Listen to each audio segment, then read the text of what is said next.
bakın kıratlıya atlıya, bal mıdır şeker mi dili tatlıya, aydan mıdır huydan mıdır sudan mı? Hele bakın tokatlıma tatlıma, aydan mıdır huydan mıdır sudan mı? Hele bakın tokatlıma tatlıma. Çok cilveli yan bakıyor kızları, orak biçer evli oynar yazları, yayık yaya sıvamışlar kolları. Hele bakın tokatlıma tatlıma, hele bakın tokatlıma tatlıma.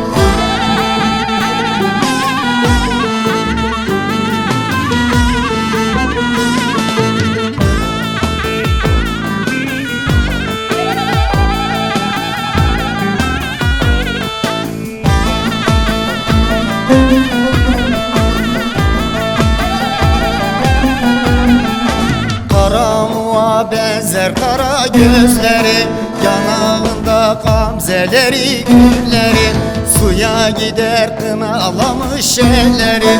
Hele bakın tokatlıma tatlıma, suya gider kınalamış elleri. Hele bakın tokatlıma tatlıma. Çok cilveli yan bakıyor kızları, orak biçer evli oynar yazları, yayık yaya sıvamışlar kolları. Hele bakın tokatlıma tatlıma, hele bakın tokatlıma tatlıma.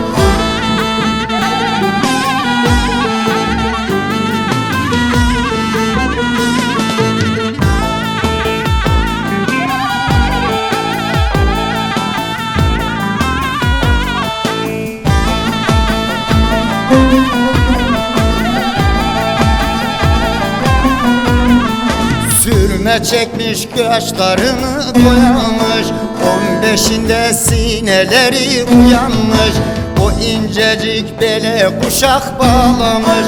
Hele bakın tokatlıma tatlıma, o incecik bele kuşak bağlamış. Hele bakın tokatlıma tatlıma. Çok cilveli yan bakıyor kızları, orak biçer evli oynar yazları, yayık yaya sıvamışlar kolları. Hele bakın tokatlıma tatlıma,